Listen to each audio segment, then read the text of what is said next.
Hello, and welcome to Real Person Reviews. Oh shit, hold on.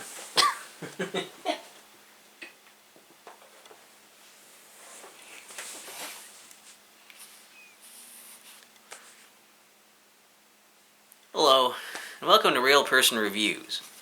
I'm Sam.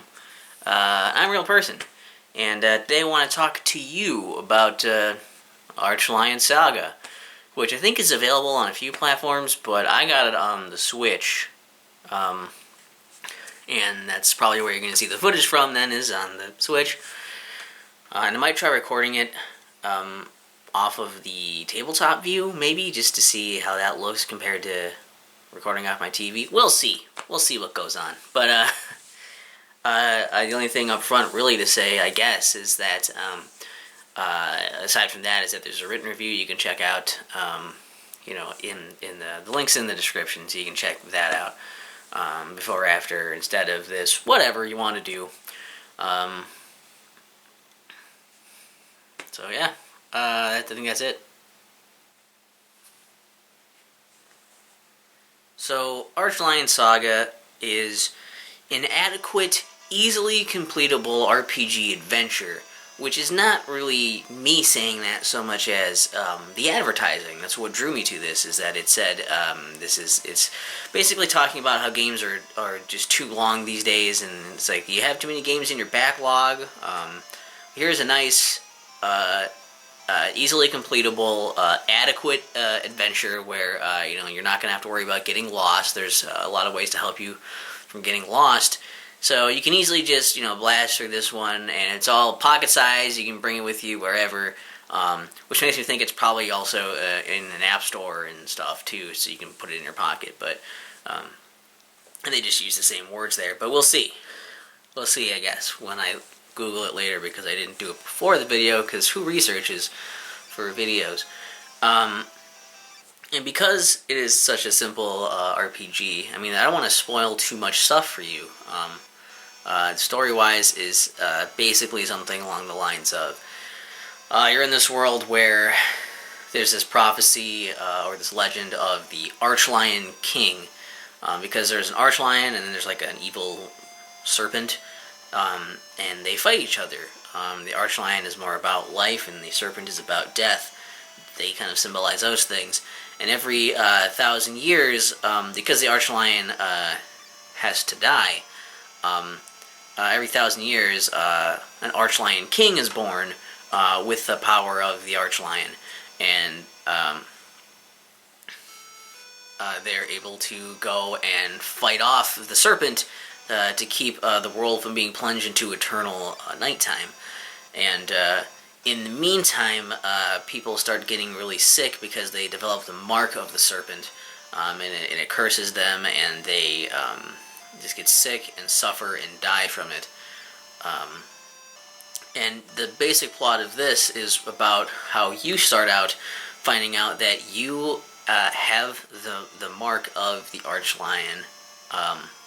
And the thing is, it's not complete. You only have part of the mark of the Archlion King, or of the Archlion, to saying that you would be the Archlion King. So you actually have to seek out people with the other parts of it until it can become whole, so that you can fight off the serpent, as is the prophecy, fate, destiny, all that kind of thing.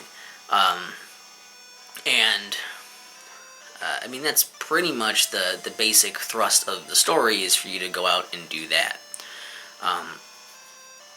As far as like gameplay, it's a little different than you might expect from like typical RPG fashion. Some of it's pretty simple stuff.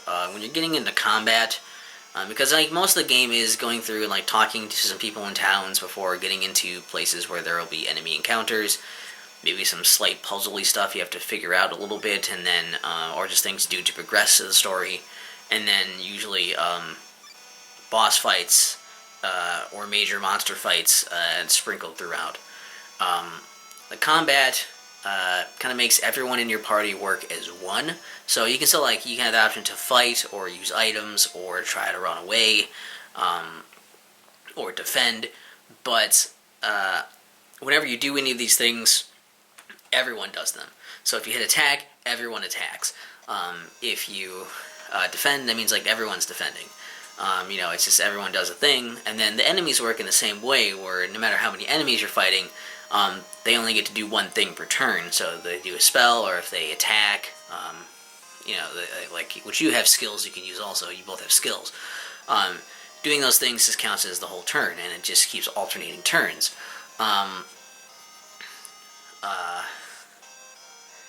And so usually your attacks are kind of like the amount of health you have, and like your defense and your attack. These things are all bound to basically everyone's combined pool of stuff. The skills are still separate for each character, getting their own skills based on certain things. There's no magic pool to worry about, but everything is based generally off of turns. For either you need so many turns to have your move be available, or maybe you have to do a certain action to make the skill available, or maybe it's already available, but it's only a limited amount of uses per battle. And usually they work on cooldown as well, where you have to wait so many turns before you can use it again. So it kind of depends on which skills you're looking at. But if you use a skill, again, every time, like that's your action for your turn. So that's a little different. And that means equipping different things to your characters, giving them different pieces of equipment or weapons, will then alter those stats, and that kind of goes over for the whole party and the actions that they're taking. When you beat enemies, you get experience, you can level up, and you can sometimes pick up items from them. The items, there's some consumables, only a few of them. There's like herbs, which are a way to heal, which outside of using skills, or there's one item you can only use for in battle early on, and it kind of loses its effectiveness as time goes on, but you have that to use to heal. Other than that, there's very few ways to really heal. It's the only way to heal outside of battle, actually, and you can't, as far as I know, you can't use those during the battle. During the battle, you can only use there's like a lightning bolt spell thing you can use as a consumable, and also a cure-all medicine that'll just get rid of all status ailments, because there are status ailments in here as well that do not persist after the battles. And I mean that's mostly it's what you get, and you can get gold to spend on basically those things, and some shops have equipment you can buy. There are also chests around where you can find new stuff, or sometimes enemies will drop things for you to pick up as well for equipment. And another part of this that's a little different is that there's a system with stars. You can pick them up on the ground in certain places. They're I think they're fairy stars is what they're called, which have these special abilities to them, these magic powers. So you pick those up. You also get them just over time, having the game on and just sitting there, if whether you're playing or not, as long as it's on and playing and going, you can get some stars. And these are used for opening up locked chests or locked doors, usually leaving some around so you can get them there. But they can also be used to double your XP after you beat a battle. If you choose to do so and you have one, you can do it once per battle. You can also use it during the battle to just get a guaranteed critical hit with an attack.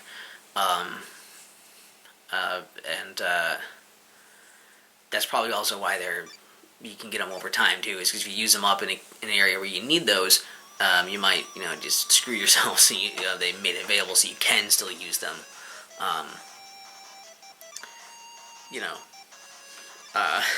So you can still get through the game and not just get totally stuck because you wasted stars on something like that.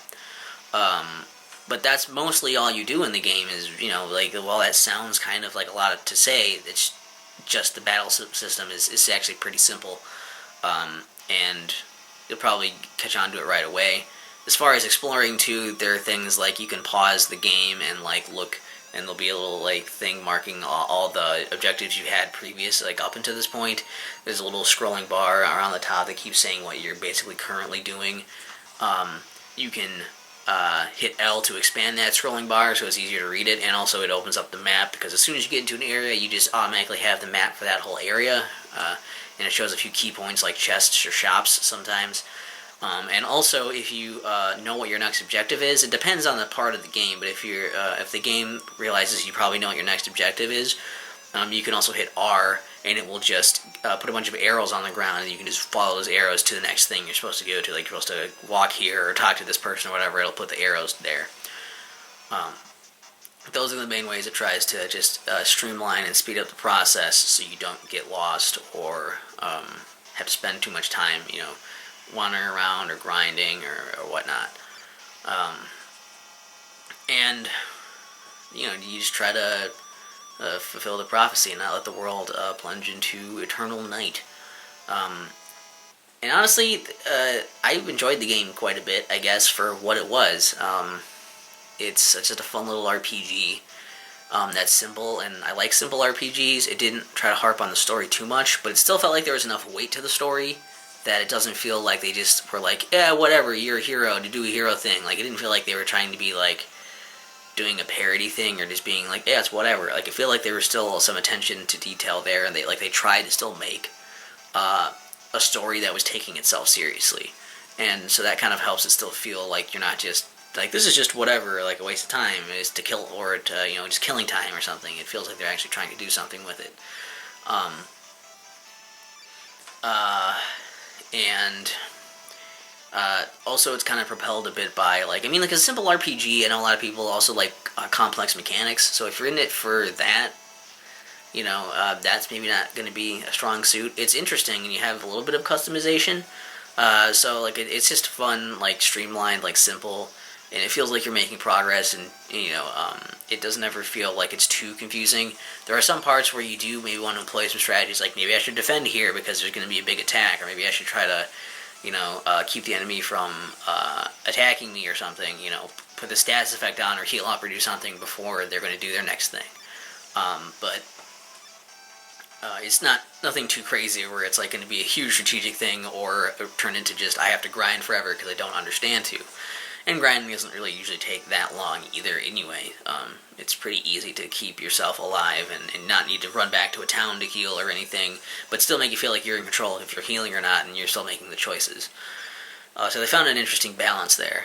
I think also the music and the visuals help it a lot, because even though a lot of the game almost feels like a really good RPG Maker game, which that's not like high praise, but it's like if really good RPG Maker games don't really feel like they're made in RPG Maker. I don't know that this was. It probably wasn't, but I don't know. But like, yeah, this is like it definitely feels like a lot of it is just kind of like, yeah, it's very simple, very by the numbers kind of stuff you're doing, but the layer of detail on top of it is enough to make it still feel enjoyable and not like it's just again, there's enough effort put into this where it doesn't feel like it was cobbled together cheaply or quickly. Like some of the music is like, it just gives me vibes of like some of the music is like, it reminds me of like something you'd hear in like a town in Pokemon, or something like you'd hear in like a sad scene in Zelda, or like some cool like music you'd find in like a mansion or something in Castlevania. Like there's some cool like vibes and like hints of those things in there. So I really appreciated some of that, and also the art is very clean. It's very crisp and like colorful with like the 8-bit aesthetic to it. But obviously some flourishes that 8-bit probably wouldn't be able to do. And I don't know, like just the variety of monster designs in there, and the changing backgrounds you have for the different areas you're going to. It looks really like appealing to look at. Just this really cool, like colorful art direction that's just like, hey, these things are cool. Like, this is neat to see all the stuff. And it keeps it fresh enough so you don't just feel like you're walking through cookie cutter shit the whole time. It's cool. It's nice. And it does enough to keep it from being, this super simple thing. They probably could have just made it. It's clear that there is still effort on top of a simple concept, and I really appreciate that. Plus, the game is cheap. There's that, which is like, you're not going to pay a ton of money for it, so the fact that they're putting this much effort in for such a cheap game is pretty interesting too. And so a lot of that stuff is pretty admirable. I think as far as downsides, while some of the stuff is interesting, I think the star thing is a little annoying. We're just like, you have to wait for stars to kind of pop up if you've used them all. Cool idea, but again, like if you need it for progression, it can be kind of frustrating. There's not a whole lot for secrets or anything to like go out of your way to find either. And a lot of stuff you get is kind of the same for every character. Like, oh, every character gets an item that does, like an armor that has these stats, or like a weapon that has these stats. And the only thing that's different is that they're a different, sprite for like what the character is supposed to be wearing. There's not a whole lot of consumables, so that seems almost a little pointless at certain times. And like, there's not a whole lot to buy with the gold, so that seems like it's just kind of there as like set dressing stuff. Like, we just need to have that vestigial element there. And I guess the arrows are kind of frustrating because, I mean, you can just choose to not use them, I guess. But it's like, they feel kind of insulting, or it's like, just walk over here, like, as if it's like, it's not like that big of a game, or you couldn't find it, especially when you keep, like, as you go through the chapters, once you get to the next chapter, it just doesn't let you go back to the previous one anyways, so you're not going to miss anything key or important necessarily there that you can't go back to. But, like, you can't go back there and look through every place again, so why is there such a thing of, like, I need to know where to go exactly next rather than finding it. Plus, the few times when I've, like, was like, maybe I'll just turn this on so I know which way I'm supposed to go, so that I can go all the other ways before I go that way, so I know which way is the way I'm supposed to go. That's the fork to the wrong way that might have something in it. There are some times when that just won't tell you where to go because it's saying that the characters probably don't know where to go yet. So the times it would be helpful, it's not available, and the times that you don't need it, it's there to insult you.